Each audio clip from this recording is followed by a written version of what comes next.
తాంత్రిక తాళపత్ర గ్రంథాలలో ఓ రహస్యం చెప్పబడి ఉంది.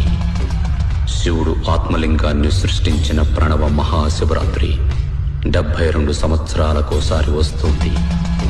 ఆ రోజు ఆ అద్భుత లింగానికి మహాశక్తులు వస్తాయి. మనిషి కంటికి కనిపిస్తుంది.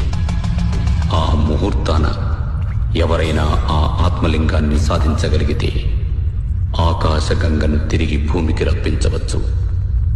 ఆ గంగాజలాన్ని తాగిన మనిషి చావులేని వాడిగా, లోకాలు శాసించగలిగిన వాడిగా, గ్రహాల గతులు మార్చగలిగిన వాడిగా మహాశక్తివంతుడవుతాడు.